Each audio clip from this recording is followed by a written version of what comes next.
Mga kaaksyon, madamo sa nagpalaylay na pamaagi at protektahan ang imong kaugalingon batok sa novel coronavirus 2018 o ng COVID-19. Isa sa mga pinaka-importante ang regular, safe, and effective hand hygiene gamit ang habon kag tubig o ng alcohol-based hand rub. Yan ang proseso sa paghugas ng gamot na rekomendado sa World Health Organization.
Ginenggamyo ang mga aksyon ng mo ng WHO Safe Hand Challenge agad may handa sa coronavirus 2019. Padayon mga aksyon. Aksyon Radio!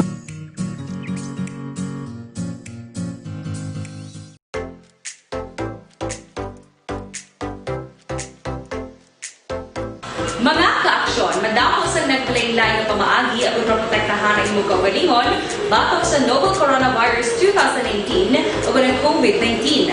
Isa sa mga pinaka-importante ang regular, safe, and effective hand hygiene gamit ang habon kag tubig o ng alcohol-based hand rub. Yan ang proseso sa paghugas ng gamot na rekomendado sa World Health Organization.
Ginenggamyo ang mga aksyon ng mo ng WHO Safe Hand Challenge agad may handa sa coronavirus 2019. Padayon mga aksyon. Aksyon Radio!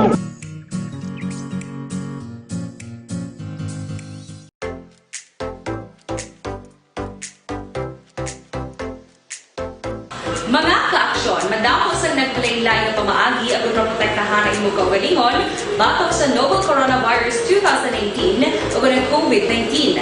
Isa sa mga pinaka-importante ang regular, safe, and effective hand hygiene gamit ang habon kag tubig o ng alcohol-based hand rub. Yan ang proseso sa paghugas ng gamot na rekomendado sa World Health Organization. 15, oras ginadulong sa kaalawan sang Dr. Alfred's Mangosteen Tea and Capsule. This time check is brought to you by Paracetamol Biogesic. Sa sakit ng ulo at lagnat, ang galing ng alagang Biogesic. Ang balitang ito ay hatid sa inyo ng ACS Manufacturing Corporation. ISO certified. World-class quality. Aksyon Balita Morning Edition. Sa detalye na sa ato nagapangunang mga balita lokal, natapos na ang inatukod nga Biosafety Molecular Laboratory sa Corazon Locsin Montelibano Memorial Regional Hospital. Sunod kay Dr. Julius Drilon, ang Chief of Hospital sa CLMMRH, sa Miyerkules nga adlaw, Hulyo 8, magapatigayon ang biolab sang proficiency testing o kung ang last stage antes maghatag ang DOH sang license to operate. Ginpahatag ni Drilon sa proficiency testing ang Research Institute for Tropical Medicine na maghatag sang 5 ka samples kag ini ang i-test sa RT-PCR machine sang laboratorio para may baluan kung ang specimen ang positibo o kung negatibo sa virus. Doon pa ni Drilon sarang maakomodar sang biolab ang isa gatos ka mga swab samples sa kada adlaw. Sa Hulyo 10, target nga maging operational na ang laboratorio. Karon nga adlaw magabisita si Mayor Bing Lunardia, Vice Mayor Elcid Familiaran, Congressman Greg Gasataya, kag mga konsehal sa sining laboratorio. Sa Hulyo 11 naman patagayunon ang formal nga inaugurasyon sang biolab. Proficiency test na kami. Ang proficiency test nga that is the last stage for bago i-issue ang license to operate. Ini ang proficiency test sobrahon naton sa Wednesday morning. Si Dr. Julius Drilon sang Corazon Locsin Montelibano Memorial Regional Hospital. Ginpatag ni Philippine Coast Guard Negros Occidental Commander Johnson Benjamin nga diretso sang Panguluhan sang San Carlos City ang magpasaka sang kaso sa paglapas sa quarantine protocols batok sa 6 ka persona gikan Cebu nga ilegal nga nagsulod sa syudad sang Sabado, Hulyo 4, 2020. Sunod kay Benjamin, ginpaydalom sa 14 ka adlaw nga quarantine sa San Carlos City Quarantine Facility ang pamilya ni Liama halin sa Banwa sang pinamungahan probinsya sang Cebu nga nadakpan sa baybayon sang Sitio Trozo, Barangay Bulwangan, samta ang motorbangka ang ginagamit ang yara sa kustodiya sang barangay pending for exhibit sa korte. Ginpasalamatan ni Benjamin ang pumuluyo sang Barangay Bulwangan nga nagpahibalo sa otoridad matapos nakita ang ilegal nga pagsulod sang pamilya sa lugar. Samtang liwat nga magapatigayon si Councilor Archie Baribar sa isa pa ka committee conference angon sa pangabay sang mga negosyante nga kung mahimo ipatuman ang curfew sa Bacolod umpisa alas 12 sang kaagahon tubtob alas 4 sang kaagahon. Si Baribar nga author sang curfew sang ordinance ang napatigayon sang una nga committee conference angon sa pangabay sang Metro Bacolod Chamber of Commerce and Industry kahapon nga adlaw Lunes. Sunod kay Baribar sa ikaduha nga conference, iya pamatian ang bahin sa City Mayor's Office, Bacolod Interagency Task Force, Permits and Licensing Division, Liga ng mga Barangay kag iban pa. Ginpalambot sa mga negosyante kay Baribar nga madamo na sang negosyo nga nagsira bangod sa pandemic kag may negosyo nga nagsira sa 3 ka bulan apang nabudlayan na sa liwat nga mag-operate bangod sa sitwasyon kag sa curfew ordinance. Suno kay Baribar, valid ang pangabay sa mga negosyante kag ila ini ginakonsiderar bangod dapat mabalanse ang sitwasyon sa ikayong lawas kag ekonomiya. Decisive sina di nga participation ng iya sang IATF naton kay silang may overall picture sang total health situation sang city kag sang mayor's office because ultimately the mayor will have to take action on this, no. Si Councilor Archie Baribar. Nagpatigayon man sang door-to-door payout ang Department of Social Welfare and Development kung DSWD Western Visayas sa dugang nga mga benepisyaryo sang Social Amelioration Program o kung SAP sa bulig sang Pantawid Pamilya Staff. Sa Facebook page sang DSWD Region 6, ilang ginigemplo 89 anyos nga si Ninita Arquilola sang Barangay Avila Buenavista Guimaras nga personal nga ginkantuan kag ginatagan sang 6,000 pesos nga SAP. Si Arquilola nga social pensioner ang isa lamang sa mga benepisyaryo nga person with disability. Ini nga payout ang kabahin sa uning nga batch sang additional SAP beneficiaries o kon mga left out families nga ginpanagtag sa 21 ka mga lugar sa Western Visayas. Nagpatigayon naman sang joint meeting ang Western Visayas Regional Interagency Task Force kag Regional Task Force COVID-19 sa syudad sang Iloilo agud talakayon ang pila ka guidelines nga ipatuman sa tiyon nga mabalik na ang biyahe para sa mga locally stranded individuals nga sa karon suspendido tubtob Hulyo 15.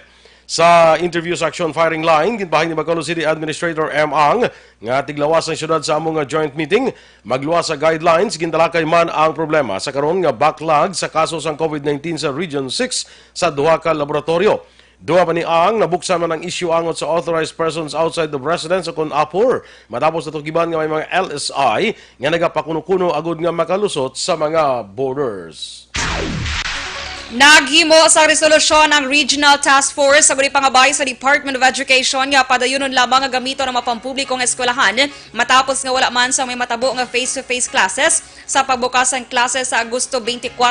Sa interview sa Action Firing Line, ginpahayag ni Bacolod City Administrator M. Ang nga sa karon ginaulat sa task force ang approval sang DepEd angot sa resolusyon. Nagalaom si Ang nga panugutan sa DepEd ang pangabay sa task force matapos nga kalabanan sa ginausar sa karon bilang quarantine facilities ang mga pampublikong eskwelahan sa kada local government unit o kun LGU.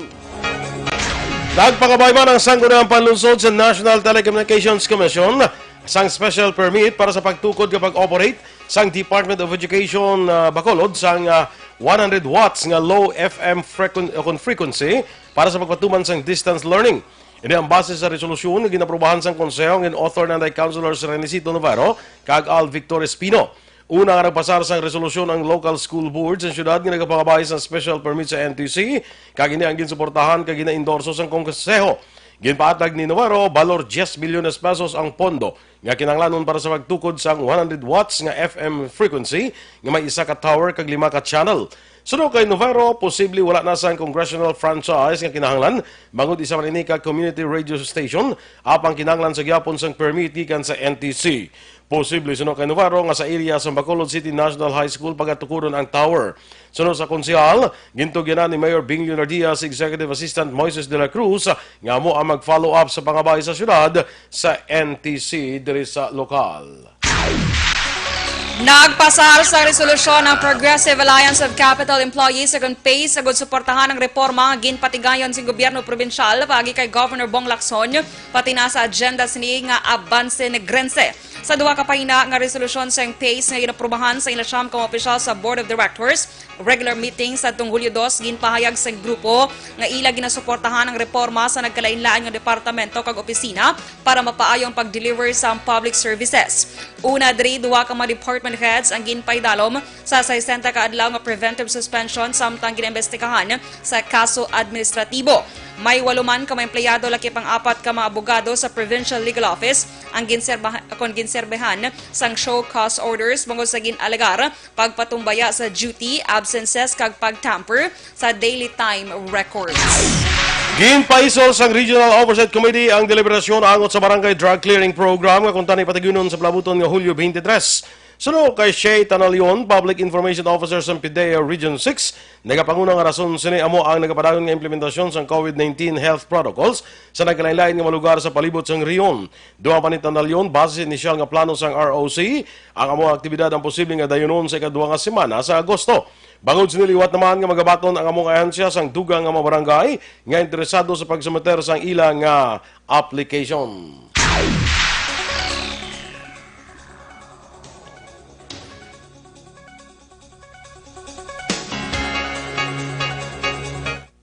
Action Radio Philippine Standard Time, las 7:23. Kag para naman sa complete management sa imong liver detox, mag DTX 500 capsule sa kada adlaw kamo ng DTX 500 ang mag-detoxifying compound nga nagatinlo sang atong dugo kag atay. Hindi man mayara sang active ingredients, phytochemicals kag antioxidants nga pangontra sa liver inflammation, cirrhosis kag cancer. Para sa healthy liver, make sure to stay active, healthy, and fit. Mag-DTX 500 capsule ka na. Ang DTX 500, ang pwede gid mabakal online kag pwede nga deliver sa inyo pulayan. Pinaagi sa pag-order sa www.kalusuganyan.ph ka magbisita lang sa Kalusuganyan Facebook page. Kag sa ato naman mga ka-aksyon nga nagapakapebla, ang black coffee aton gina-recommend sa inyo.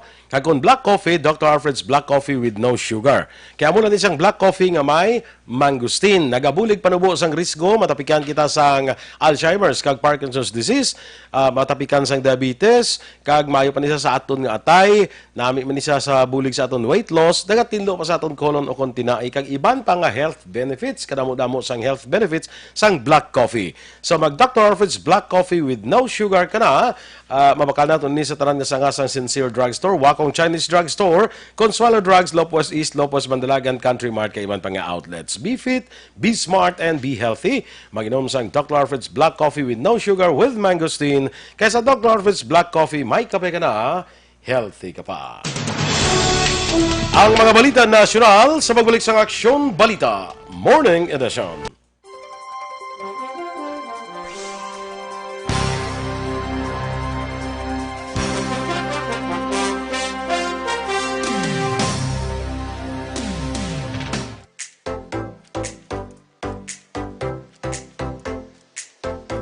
Mga kaaksyon, madamos ang naglaylay na pamaagi at protektahan ang imong kaugalingon batok sa novel coronavirus 2018 o ng COVID-19. Isa sa mga pinaka-importante ang regular, safe, and effective hand hygiene gamit ang habon kag tubig o ng alcohol-based hand rub. Yan ang proseso sa paghugas ng gamot na rekomendado sa World Health Organization.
Gamyo ang mga aksyon ng mo ng WHO Safe Hand Challenge ang gulmangin handa sa coronavirus 2019. Padayon mga aksyon. Aksyon Radio!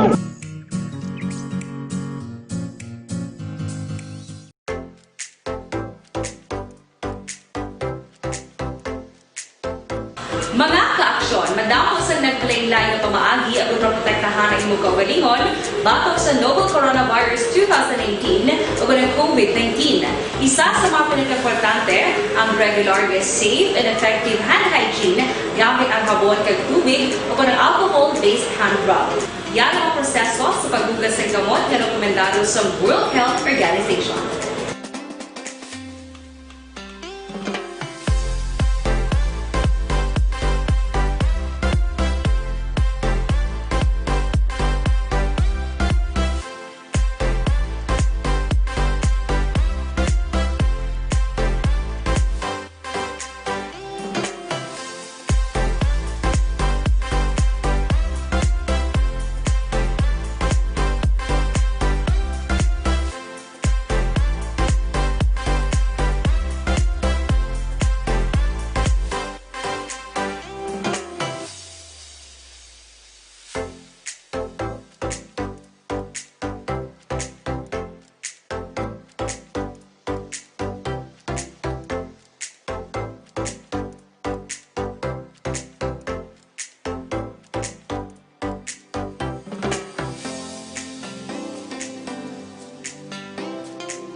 gamyo ang mga aksyon ng mo ng WHO Safe Hand Challenge ang gulmangin handa sa coronavirus 2019. Padayon mga aksyon.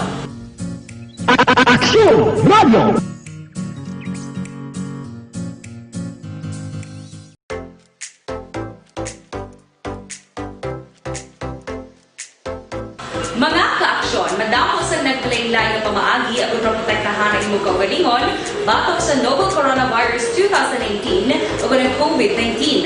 Isa sa mga pinakaimportante ang regular, safe, and effective hand hygiene gamit ang habon kag tubig o ng alcohol-based hand rub.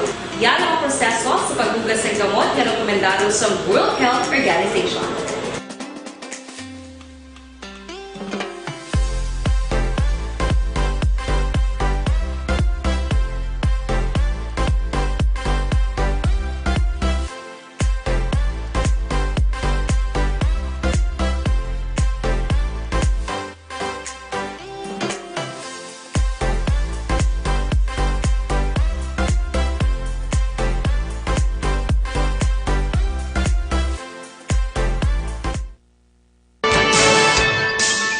Action Radio Philippines Standard Time, las 7:31, detalya na sang mga balita nasyonal. Posible nga ibalik ang mas istrikto nga quarantine sa Metro Manila kung ang mga hospital sa Capital Region magsobra sa kapasidad tungod sa pagsaka sang kaso sang COVID-19. Ang National Capital Region ginpaydalom sa karon sa General Community Quarantine umpisa bulan sang Hunyo nga nagresulta man sa matamat nga paghalog sa restriction sa public transport kag negosyo sa tuyo nga liwat makabangon ang ekonomiya. Suno kay Presidential Spokesman Harry Roque, duha ka opsyon ang inalantaw nga patuman sang gobyerno sa tiyon nga matabo ang pagdamo sa pasyente sang COVID-19 sa mga ospital sa Manila. Ini amo ang pagbalik sa istrikto nga quarantine kay ikaduha amo ang pagtukod sang dugang nga pasilidad para maakomodar ang tanan. Ang Department of Health makikita sa matiglawas ang ospital sa Manila agud i-assess ang sitwasyon sa tagsa kapasilidad. Mas madamo pang frontliners sa pagatagan sa prioridad sa COVID-19 testing sa Pilipinas. Ini matapos na ginaduso sang DOH ang amendment sa expanded testing protocol. Suno kay Health Undersecretary Maria Rosario Verriere, ginaprobahan na sang IATF ang amendment tinalikdan nga semana kag karon nagahimo na sila sang guidelines. Lakip sang ginaduso nga mapaydalom sa testing amo ang mga frontliners nga nagapangalagad sa quarantine facilities, barangay health emergency response team, social workers kag iban pa. Nagalawom si Verriere nga ang mag-aabot nga test kits ang makaakomodar sa 10 milyones ka matao sa tion nga handa na ang hensya sa expanded testing. Magabuligay ang Department of Social Welfare and Development, Department of Interior and Local Government kay iban pa nga concerned agencies kag LGUs agud ma-facilitate ang pagbiyahe papauli sang 500 o 5,300 ka Pinoy returnees salin sa Sabah, Malaysia. Ang palayag sa mga ahensya nagwa matapos nga masobra 300 ka mga returnees salin sa Sabah ang nag-abot sa Bungao Port sa Tawi-Tawi nagligad nga Biyernes. Ang duha ka na identify nga drop-off points amo ang probinsya sang Tawi-Tawi kag syudad sa Zamboanga. Ginpahayag sa DSWD ang pagpapauli sa mga Pinoy halin sa Sabah ang by batch agud masiguro nga ginasunod ang health protocols batok sa COVID-19. Ginpaidalom sa pito ka adlaw nga lockdown ng Department of Interior and Local Government Napolcom Center sa siyudad sang Quezon. Sunod kay DILG Undersecretary kag spokesperson Jonathan Malaya, ang lockdown ginhimo patapos nga isa ka senior officials ang nagpositibo sa COVID-19. Dugang pa ni Malaya ang lockdown ginpatuman umpisa kahapon nga adlaw Lunes bilang preventive measure apang ginklaro sa opisyal nga hindi ini makaapekto sa public service tungod ang tanan nga central office officials kag staff ang maga-shift sa work from home mode kag ang department mahimo makabaton kag mag-release ang dokumento sa ground floor lobby sang building. Palayag pa ni Malaya sa panahon nga naka-lockdown ang building ipaydalom ini sa disinfection kag ang contact tracing sang tanan nga personnel ang ipatuman. Magapatuman sang no visitor policy kag ginapanugyan sa mga may transaksyon nga ipaagi lamang sa temporary nga tawag, email o kung social media. Ang lockdown na tala na i-lift sa Hulyo 13. Nakabaton sang dugang nga tatlo ka petisyon ang Korte Suprema batok sa anti-terror bill nga ginpirmahan ni Presidente Rodrigo Duterte sa atong Hulyo 3. Ang tanan nga petisyon ginaduso sa Korte Suprema nga magpagawa sang temporary restraining order agud pungga ng gobyerno sa pag-implementar sang lay sa Hulyo 19. Ang tatlo nga petisyon ginpasakanan day Law Dean Mel Santa Maria kag madamo nga professor sang Far Eastern University. Representative Edsel Lagman kag Makawayan Block sang House of Representatives nga ginapangunahan ni Bayan Muna Party List Representative Carlos Isagani Zarate.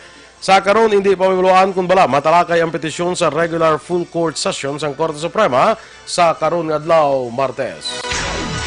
I-review kag i-improve sang matagas nga opisyal sang pulis kag militar ang existing operational procedures ang agod mapunggan nga masulit pang insidente nga involvado ang pulis kag militar sa ground kaangay sang natabo sa Hulo-Sulo nagligad nga semana. Sulo kay PNP Chief General Francisco Gamboa kabahin sang meeting ang paghimo sang Board of Inquiry o kon BOI nga ginabugosan sang pulis kag militar kon military officials nga magaumpisa sa pag-review sa existing policies labi na kon koordinasyon ang paghahambalan. Dugang panigamboa ang BOI hindi pangusisa sa Hulo incident nga nagresulta sa kamatayon sang apat ka soldado tungod ang investigasyon ginauyatan na sa National Bureau of Investigation. Palayag pa ni Gamboa dako ang mabulig sa pag-improve sang operational procedures sa tunga sang pulis kag militar labi na sa pagtutok sa dalagko nga grupo kaangay sang komunista, mga rebelde kag terrorist groups. Ginapaabot man ni Philippine National Police Chief General Archie Gamboa ang ibiyahe pagadto sa Campo Crame ang siyam ka pulis nga involvado sa Hulo-Sulo shooting incident subong nga semana. Sa press briefing ginpahayag ni Gamboa ang issue subong tungod isa sa siyam ka pulis ang nagpositibo sa COVID-19. Sunod kay Gamboa na diskubre nga nagpositibo ang isa sa siyam ka pulis matapos sila una ginpadalom sa swab test antes kung tanang ibiyahe sa Campo Crame. Tungod sila, ginatugyan temporaryo ni Gamboa kay Bangsamoro Administrative Region Police Brigadier General Manuel Abu ang pagdala sa kapulisan anuman nga adlaw karon nga semana sa Campo Crame. Ginklaro sa Department of Education nga wala sang single group nga opisyal kag legal nga nagatiglawas sa tanang nga public school teachers. Sa statement sang DepEd, madamo ang nagaclaims nga nagapakilala sa ilang grupo bilang organisasyon sa manunudlo nga sila ang nagapresentar sa panindugan kag opinyon sa mga public school teachers sa kabilugan. Dugang pa sa agensya nga nagaclaim man ang grupo nga ang ila sentimiento pareho sa sentimiento sang tanan nga public school teachers. Sunod sa DepEd, wala sang organisasyon nga makahimo sang kaangay nga claim tungod mayara sang layi nga ginasunod ang mga manunudlo. Sa piyak nga bahin ginpahayag sang DepEd nga tungod wala sang single teacher organization nga legal nga nagatiglawas sa public school teachers, ang ahensya nagakuha sang suporta sa naglain-lain nga parent and teacher organizations, national kag local government units, private institutions kag non-governmental organizations. Aksyon Radio Philippines Standard Time, las 7:37. Kag sa ato naman mga ka-aksyon, nabuli ang kabala sa pagpamuhin, delikado gid ina bangod posible tapikan ikaw sang balatian nga colon cancer. Gani iyari ng solusyon Super Fiber, ang pinaka-epektibo nga panilo sa aton colon kag pangontra sa problema sa constipation o kanang imo kabudlayan sa pagpamuhin. Tinluan ninyo colon pinagi sa pag-inom adlaw-adlaw sang Super Fiber. Super Fiber and other quality products sang Life Extension Philippines. Super Fiber para sa mas epektibong resulta i-kombinar ang pag-inom sang Super Fiber kag Life Extension Vitamin D3. Kag sa ato naman nga paglikaw bala sa sining mga bukol-bukol nga natubo sa aton nga lawas, sisma na kung tumor, hindi pagpadugaya, hindi pagpabayi para hindi na magmalignant. Maginom na sang Santon Plus Herbal Capsule. Sunod sa mga eksperto, ang Santon Plus Herbal Capsule makatunaw sa mga breast cyst, myoma, bukol sa ovary, bukol sa baga, goiter, kag iban pa. Ginabuligan to sa Santon Plus Herbal Capsule ang imong lawas para nga hindi matubuan sa mga bukol, cyst, kag iban pa nga mga balatian. Santon Plus Herbal Capsule, garantisado may alibyo. Mabakal sa mabutika, tag 12 pesos lang. Bisitahin man ang Alternative Medicine and Wellness Centers, may dalan narnay sa tubalan sang gate sa Paglaom Sports Complex. Tabuk sinayara dira ang Alternative Medicine and Wellness Center. Pangitalan si Doc Ramel Uy para sa libre nga check-up. Kag sa mga may problema sa allergies, ang Mighty C, ang alkaline nga vitamin C, ginarekomendar natin sa inyo. May mataas din nga antihistamine properties, ginapanubo ang histamine level sa inyong lawas para makontrol ang allergies. Sa mga pilas nga daw kadugay mag-ayo, makatol-katol sa inyong panit, mag-Mighty C na ang alkaline nga vitamin C, manami ini sa tanan nga sa isang skin diseases. Para sa mas epektibo nga kombinasyon, maginom kita sang Mighty C kag Santon Plus Herbal Capsule. Ang mga balita international, sports, balita showbiz, balita special kag iban pa sa pagbalik sa Aksyon Balita Morning Edition.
naglain-lain nga pamaagi aron protektahan ang imong kaugalingon batok sa novel coronavirus 2018 ug ang COVID-19. Isa sa mga pinaka-importante ang regular, safe, and effective hand hygiene gamit ang habon kag tubig o ang alcohol-based hand rub. Yan ang proseso sa paghugas ng gamot na rekomendado sa World Health Organization.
Morning Edition. Action Radio Philippines Standard Time, na 7:44. Kag sa ito naman nga balita international, naka-records mga adlaw ang India sang dugang nga 22,510 ka mabago nga kaso sa coronavirus disease o kon COVID-19. Rason nga nagsaka na sa 720,346 ang kabilugan nga kaso sa makamamatay nga virus sa mga pungsod. Base sa John Hopkins University data, nagapanguna sa gihapon sa worldwide record ang Estados Unidos nga may 3,027,666 ka kaso samtang ikaduha naman ang Brazil nga may 1,623,000 o kon 284. Ginpay dalom naman sa isa ka semana nga lockdown ang Kerala sa dinhugot nga ginadilian ang pagbukas sa mga non-essential businesses kag pampubliko nga transportasyon. Sa balita sa patag sang pagnegosyo, liwat nga magabaligya ang Bureau of Treasury sang retail treasury bonds sumugod sa Hulyo 15 hindi lamang sa pagtipon sang pundo para sa COVID-19 response kundi nga mga available man ang investment opportunity sa sining panahon sang kabudlayan. Ginanunsya ni Presidential Spokesperson Harry Roque ang Duterte administration magapatigayon sa ikapito nga RTB issuance kag ika-24 sang treasury sa kabilugan. Si National Treasurer Rosalia De Leon nagkonfirmaring ang rate-setting auction ang pagiwaton sa Miyerkules sa masunod nga semana samtang ang iban nga detalye pareho sang tenor ay i-release sa sini nga semana. Ang RTBs masaming ginamaligya sa denominations nga 5,000 pesos agud ang mga retail investors makasarang sa pagbakal. Sa aton nga foreign currency exchange rate, ang US dollar karon may baylo nga 49 pesos kag 40 centavos, Singapore dollar 35 pesos kag 49 centavos, kag Hong Kong dollar 6 pesos and 37 centavos. Kag sa ato naman nga balita entertainment action boy ay kastad kay liwat naman ma-delay ang ano ganyan man ang palabas ni Chris Aquino action boy Pagbalik niya. pagbalik niya tandi sa TV. Now, Pero kay wala igin pathag kun nga. Oo, wala basing balikan igin. niya, wala pa ka ba bukas? Ha? Basing balikan niya, wala pa ka Hindi bukas? sa lain siya nga Lain siya nga channels. channel. Sa TV5 siya Action Boy. Kagang title tani isang actually sa July 25 ni tani ma-start. Kag ang title ni sang iyang sang iyang show, talk show Action Boy. Love Life with Chris. Ay, Love diba? Life with Chris. Oo, amo na tani do ka LLK. Ha? LLK. Yes, LLK. Hindi. LLK. Correct. LLK. So, LLK siya, Love Action Life. Boy. Te, amo na, wala yung maginamba kung anong reason mong ba siguro. Pero may ginpirmahan ako ng kontrata. So, meaning madayon ginaguro, pero na-delay lang. So, sa mga fans ni Chris Aquino, Action Boy, hulat-hulat. Mo na gurog yapon nga format no. Nga. Ang iyang programa ay Love Oh, Life. amo lang magina usually ang iya. Love Life, With Love Chris. Life. Love Life with Chris. Correct. Love Life with Chris was no love life. No, correct. Diba? Doon ka very, ironic lang. Balita sa sports. Ngayon pagwa na sa NBA ang mga schedule sang hampang para sa liwat nila nga pagsugod sa Disney Resort sa Florida. Antes sa formal nga pagsugod sang hampang sa Hulyo 30, may 33 na tune-up games nga patigayonon. Unang patigayon sang tune-up games ang Orlando Magic kag Los Angeles Clippers nga pagasundan sang Washington Wizards batok sa Denver Nuggets. Samtang may enkwentro naman sa New Orleans Pelicans ang Brooklyn Nets kag may enkwentro naman ang Sacramento Kings kag Miami Heat.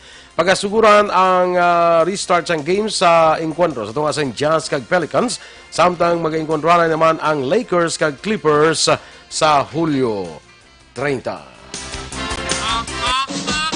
Balita espesyal! Alright! Energy! Mga kaksyon! Thank you, Gid, sa pagpamati na lang tayo, no? Kaya daw kakulang, Gid, Wala lang oras no? Sa balita espesyal mo ganito, parte sa ano to? Parte ni Tani Action Boy sa ari ba lang mga bad habits nga dapat tani untatan para maangkon ta ang inner peace. Inner peace. Do sino kanitang kinadbate ko ng inner peace man. Sa kuan bla pelikula bla nga Panda, Kung Fu Panda. Oo. Inablang turtle blada nga mong master bala. Hindi ko familiar, Gid. Wala ko pelikula nga mga kalanta. classic, classic. Oo. Dawara na yung mga ang ila nga inner peace ng mga parte meditation do muna bla. So damo ka ma-learn. Oo. Wala ko na may kalantaw. Lantaw ka. na. Sige.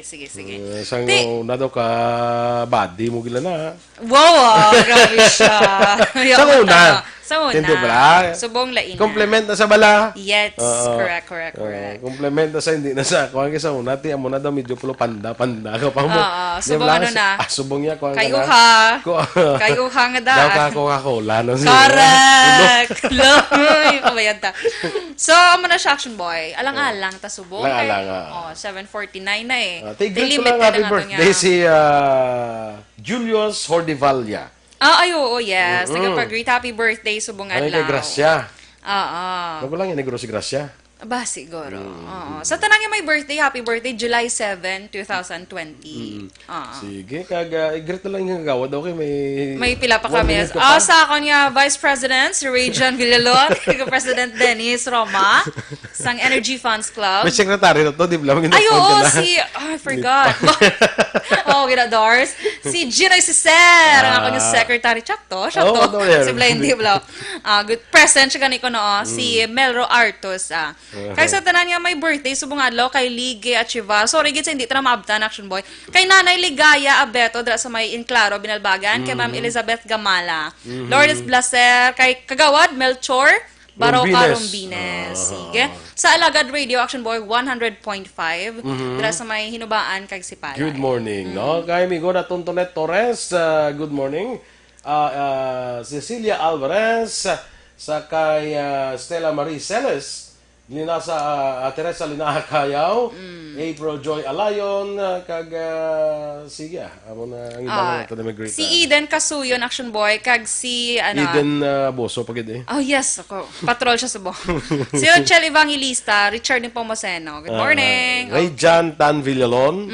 Ara siya nagani ang vice. So, ang vice president. Oo. Way ko bikat din sa induction mo. Sinang Mary Grace you for me. Good morning. Sige, good morning. Buwas na lang atong balita espesyal, ha? Buwas na lang, how to achieve inner peace. Yes, correct. Yun yung papatiya natin mga balita diri sa Aksyon Balita Morning Edition. Karon nga adlaw Martes. Tanaw kong uniform. Martes, Hulyo 7. Standby na sa Action Hotline with Action Brian Morden. Ang inyo naman din nga news team. Action Dorel Cabal. Kag-Action Boy Duran. Una sa balita, una sa aksyon. Sa Bacolod Action Radio.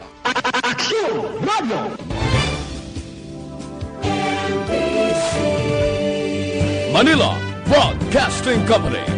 Sa balita, komentaryo, issue,